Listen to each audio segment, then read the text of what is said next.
belajar dan ada yang namanya pembelajaran.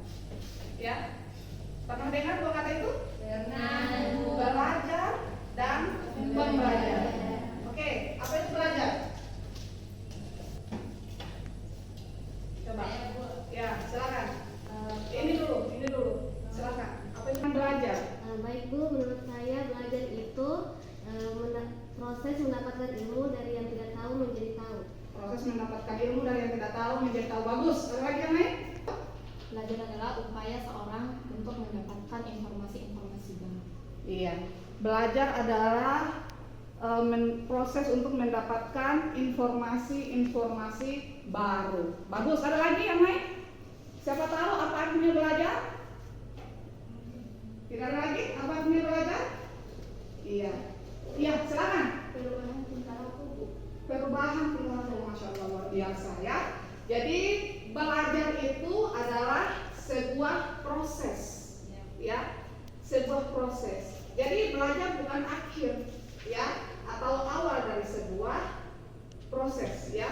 Tapi itu adalah proses di mana seseorang memperoleh ilmu pengetahuan, ya, baik bentuk sikapnya, ya, atau pengetahuannya maupun keterampilannya diperoleh dari seseorang, ya, untuk membiasakan diri untuk membuat satu keterampilan bagi dirinya.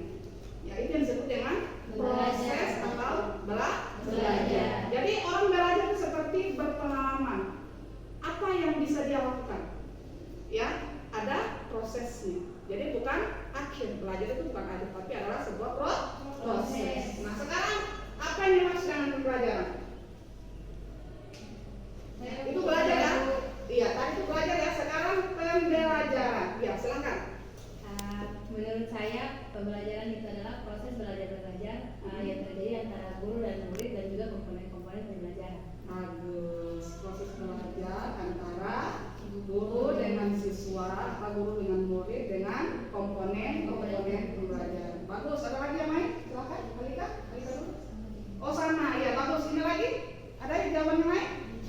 Iya, silakan. Pembelajaran itu sesuatu yang dirancang, yang sengaja dirancang agar terjadinya aktivitas belajar secara individu. Iya, sengaja dirancang untuk terjadi aktivitas. Jadi pembelajaran itu berarti ada interaksi, ya. Kalau belajar tadi itu artinya proses. Kalau pembelajaran itu ada interaksi. Ya, baik interaksi antara siswa dengan guru atau guru dengan siswa, interaksi antara siswa dengan sesama temannya atau dengan lingkungan. Ya, karena kita juga membutuhkan lingkungan yang mendukung. Ya. Nah, sekarang kita fokus pada pembelajaran akidah akhlak. Ya, pembelajaran akidah akhlak berarti suatu proses untuk mendapatkan ilmu pengetahuan tentang mata pelajaran akidah akhlak, ya, sehingga terbentuk akidah dan akhlak bagi peserta didik. Nah, setiap mata pelajaran itu memiliki karakteristik yang berbeda-beda. Ya, karena berbeda itulah maka satu sekolah tidak mungkin mempelajari satu mata pelajaran. Ada beberapa mata pelajaran dengan rumpun ilmu yang berbeda. Nah, kita sendiri khusus untuk prodi PAI yang disiapkan untuk menjadi guru mata pelajaran PAI, ya. Nanti baru PAI itu ada banyak, ya. Ada mata pelajaran Al-Quran Hadis, ada mata pelajaran SKI, ada fikih, kemudian Al-Quran Hadis dan akidah.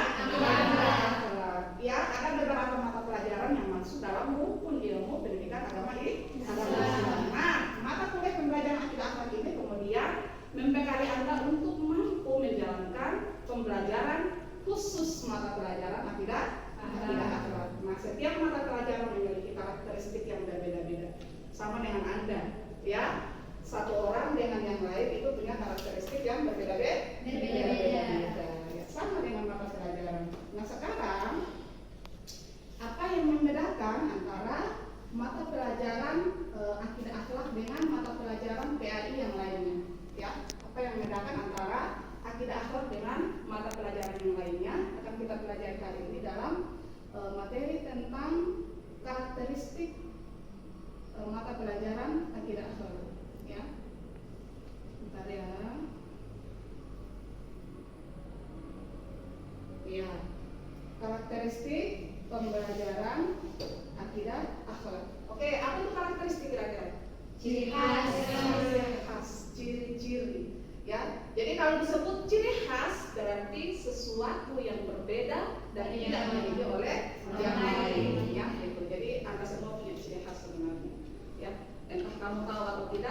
semuanya punya ciri khas. Coba kamu berkaca semuanya mukanya beda-beda ya. Beda. Bentuknya beda, matanya beda, alisnya berbeda. Meskipun semuanya sama punya mata. Tidak ada di sini yang tidak punya mata kan? Tidak ya. Semua punya mata, punya alis, punya hidung, punya gigi, ya semuanya ada. Tapi berbeda-beda bentuknya. Itu dimaksud dengan karakteristik. Oke, bagus ya. Karakteristik mata pelajaran akidah akhlak yang membedakan dia dengan yang lainnya. Nah, tujuan pembelajaran kita hari ini adalah mahasiswa mampu menjelaskan karakteristik dan ruang lingkup pembelajaran akidah akhlak. Ya. Nah, sekarang apa yang dimaksud dengan karakteristik pembelajaran akidah akhlak? Ya, coba satu orang baca, yang di belakang. Baca apa yang maksudnya? Menekankan pada pembentukan pengetahuan, pemahaman, dan penghayatan peserta didik terhadap keyakinan atau kepercayaan imam serta mewujudkan dalam bentuk sikap hidup baik perkataan maupun perbuatan dalam berbagai aspek dalam kehidupan sehari-hari. Bagus ya. Nah, perhatikan di sini ya. Dalam tulisan ini ada beberapa penekanan yang saya tebalkan. Ya. Menekankan ya, secara umum karakteristik mata pelajaran akidah akhlak itu menekankan pada pembentukan pengetahuan, pemahaman, dan penghayatan. Ya, pahami ini baik-baik. Sama tidak pengetahuan dan pemahaman? Tidak sama. Apa bedanya pengetahuan dengan pemahaman? Siapa yang bisa? Ya, silakan. Kalau pengetahuan itu dia sudah memiliki informasi yang dia dapati. Kalau pemahaman itu dia memahami informasi yang didapat. Oke, bagus. Saya tahu, ya, tidak sama dengan saya memahami. Tidak tahu, dia tahu dan dia memahami. Ya. Oke, beda ya? Ya. Nah, sekarang kamu tahu tentang rukun iman, ya? Sekarang kamu paham tentang rukun iman. Bedanya di mana? Kamu tahu tentang rukun iman dan kamu paham tentang rukun iman. Bedanya di mana? Saya Bu, Ya, silakan. kalau menurut saya kalau mengetahui rukun iman itu berarti tahu bahwa yang rukun iman yang pertama itu kalimat syahadat, Ya. terus yang kedua, ketiga dan seterusnya. Tapi kalau Rukun iman pertama apa? Kalimat syahadat? rukun meyakini Allah maksudnya Bu. Meyakini, Nah, ya. nah, kalau Allah. untuk pemahaman itu berarti kita memahami makna dalam meyakini Allah. Iya, Seperti itu, Bu. luar biasa. Selamat tepuk dulu ya. Jadi yang namanya pengetahuan itu hanya ada di permukaan saja.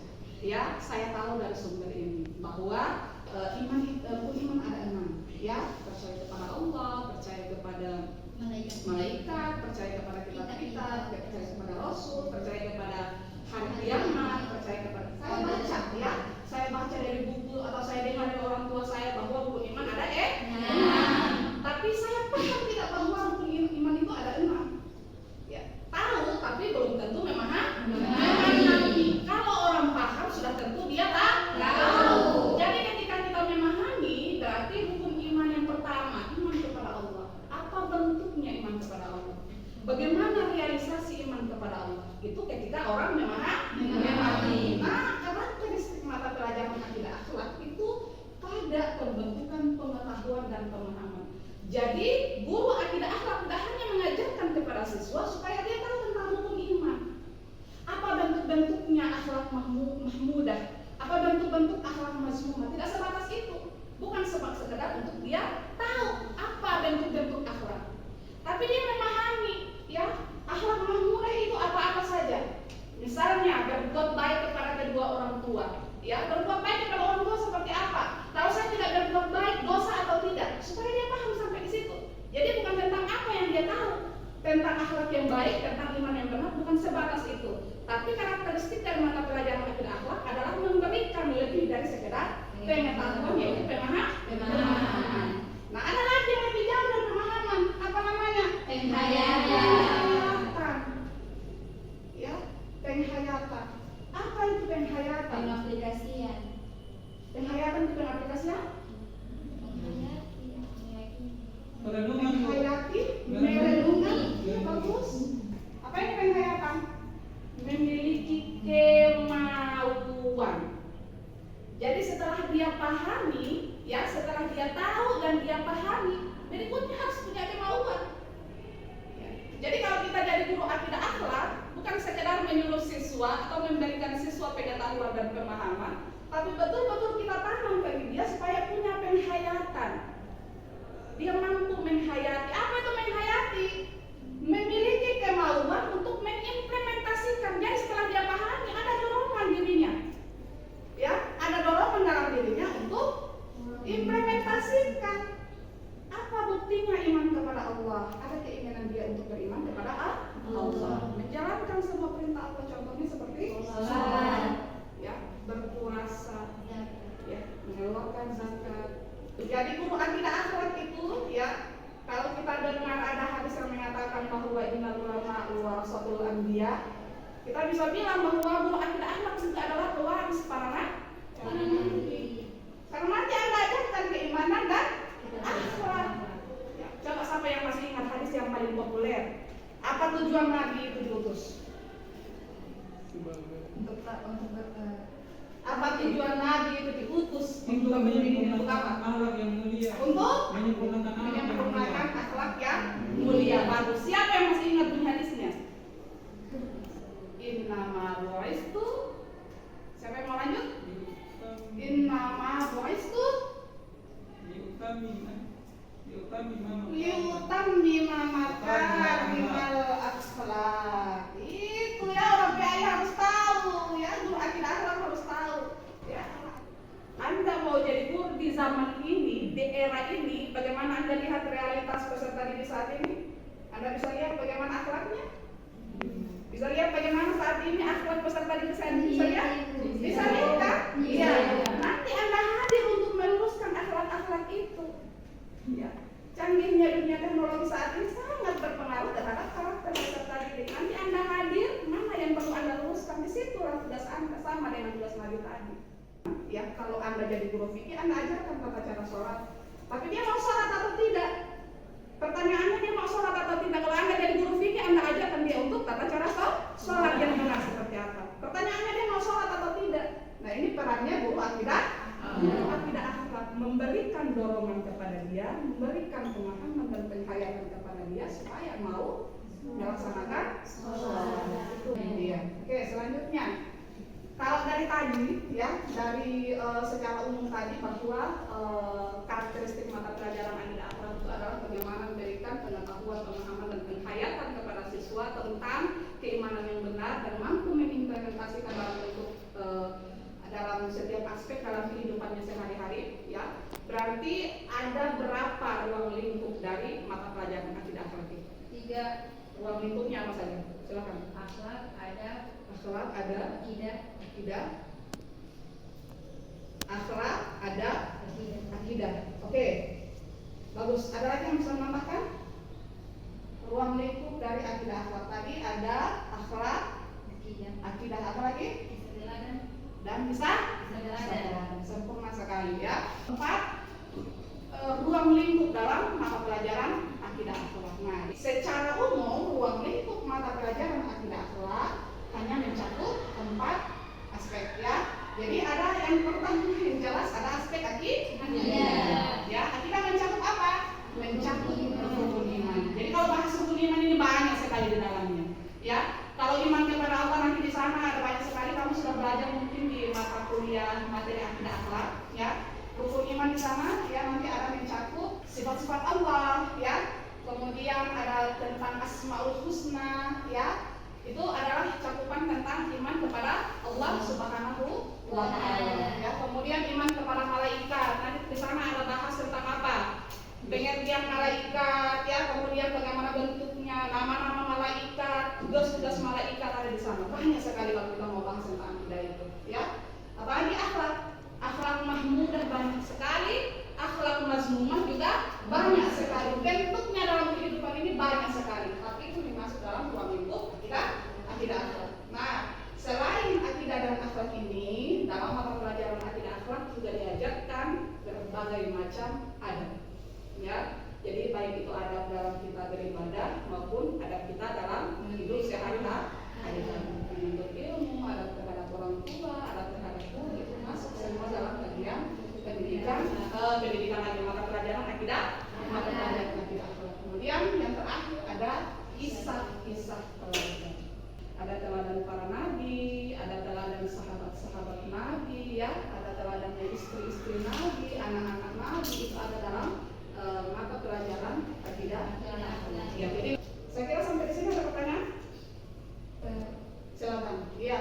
Alika. Bagaimana bagaimana kita seorang guru akan membuat siswa itu mereka bisa menghayati apa yang kita sampaikan. Bagaimana Peran seorang kita guru sebagai guru supaya siswa bisa menghayati apa yang akan kita sampaikan. Iya, bagus sekali pertanyaannya dari Alika ya. Sebelum ibu jawab, ada yang mau jawab? Silahkan. Ya, silahkan. Jadi caranya itu guru memberikan contoh teladan dulu. Sebagai seorang guru itu dia contoh sebagai muridnya. Ya. Dia memberikan contoh yang baik dan dia memberikan apa faedah, manfaat dan apa dampak buruk dari mempelajari akidah atau akhlak tersebut. Misal kita masuk pada materi adabnya itu hormat kepada orang tua. Kalau tidak hormat, apa dampak buruk yang kita dapati? Itu mungkin dari saya. Oke, bagus sekali ya. Bagus sekali jawabannya. Ada lagi yang lain? Ketika kita menginginkan siswa untuk lebih dari sekedar memahami dan mengetahui, yaitu bagaimana dia menghayati, ya, supaya sampai di tingkat penghayatan, dia tentu harus sampai pada tingkat pengetahuan dan pemahaman yang baik dulu. Jadi tidak akan ada dorongan untuk mau melakukan kalau dia belum memahami dengan benar. Yang pertama, ya. Yang kedua, ketika kita memberikan pengetahuan dan pemahaman harus diiringi dengan contoh teladan. Ya. Jadi Rasulullah itu tidak pernah gagal dalam dakwahnya. Karena apa? Rasulullah mampu menjadi suri tauladan yang baik. Ya. Bukti suri tauladan itu dalam Al-Quran surah berapa? Surah apa? Surah Muhammad bukan ya? Hafal ayatnya? Hafal? Silakan.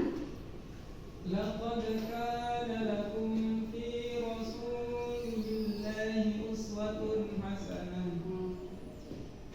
Surah apa?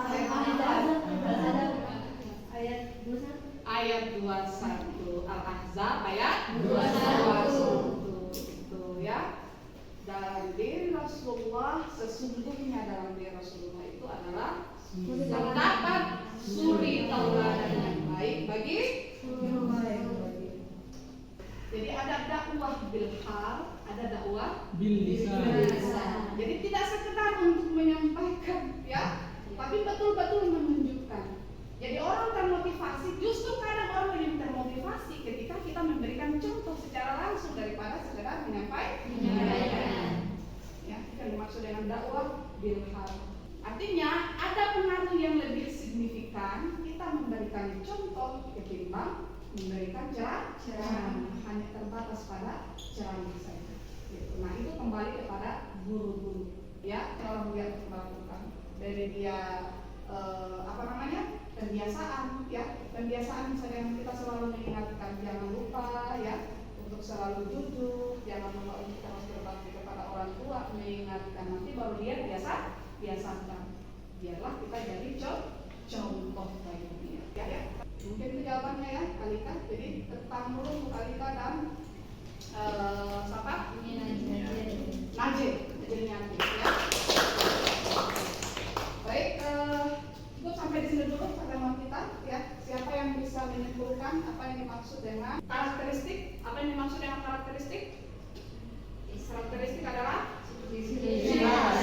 Oke, ciri khas adalah Sesuatu yang Sesuatu yang tidak bisa dimiliki oleh orang lain. sesuatu yang tidak dimiliki oleh orang lain yang berbeda ya. Oke, sekarang ciri khas dari atau karakteristik dari mata pelajaran akidah akhlak tadi apa? Penekanannya pada 3 kata kunci. 1. Pengetahuan. Yang ketiga, menghayatkan. Bagus ya. Oke. Apa yang dihayati, apa yang diketahui, apa yang dipahami dan apa yang dihayati. Itu kan ruang lingkup apa? Iya.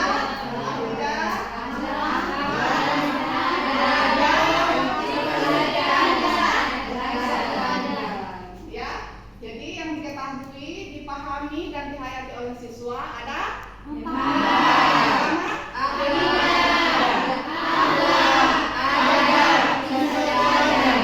Oke, sekarang tadi ruang lingkup iman itu apa saja?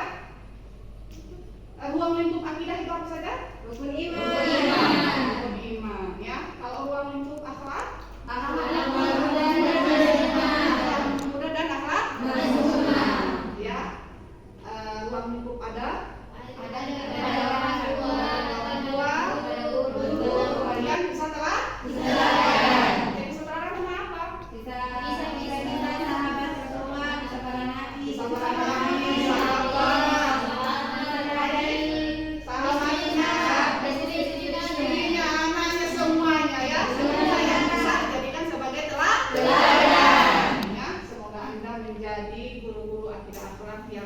teladan yang mampu memberikan pengetahuan, pemahaman dan penghayatan kepada siswa. Amin. Ya, karena Anda adalah pewaris para Amin. nabi. Baik, cukup di sini, sampai di sini pertemuan kita. Insya Allah kita ketemu di minggu selanjutnya dengan materi tentang strategi pembelajaran akidah akhlak. Ya, tugas Anda membuat makalah, ya, Anda membuat makalah tentang 4 model strategi yang kamu ketahui, ya.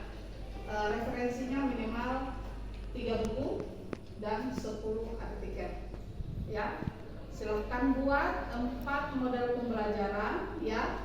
Referensinya 3 buku maksimal dan 10 artikel, ya. Kita jumpa minggu depan untuk membahas 4 strategi pembelajaran yang Anda tulis. Oke, akhir kata billahi taufiq wal hidayah. Assalamualaikum warahmatullahi wabarakatuh.